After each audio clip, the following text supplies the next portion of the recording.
So you use some words that are familiar to our listeners or viewers, but they may not know what to do about them. You said sales and marketing plan. A lot of us are not in sales or marketing.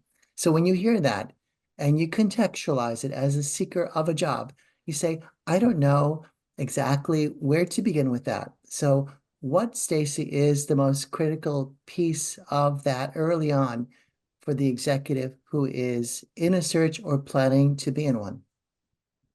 Well, there are a couple of components there, but I think the very first step is understanding what do you bring to the table that is different from the people you're going to be competing against for this job? What is it about you? What have you actually been making happen all these years in your career?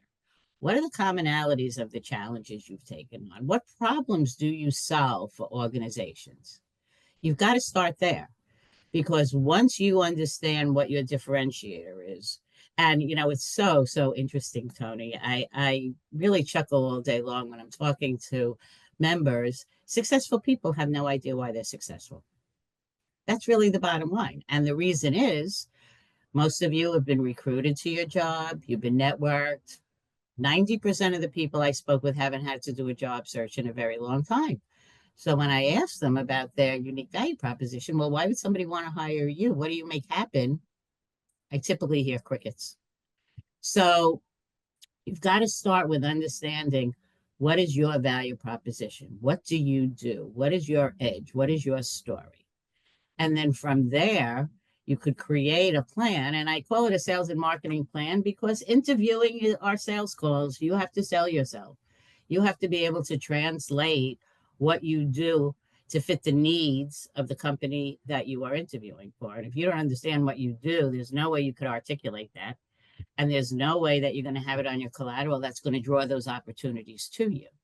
It's a multifaceted phase, this sales and marketing plan. But basically, it means you have to market yourself, understand your story, understand your value proposition, why somebody would want to pay you a lot of money, and then have all the accompanying collateral and the roadmap and the steps to get there. So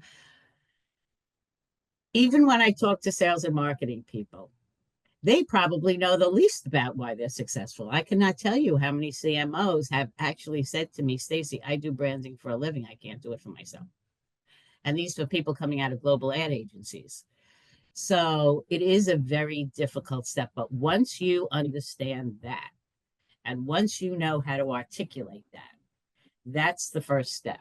Then the rest is just putting together the pieces for you to get out there and make the right connections.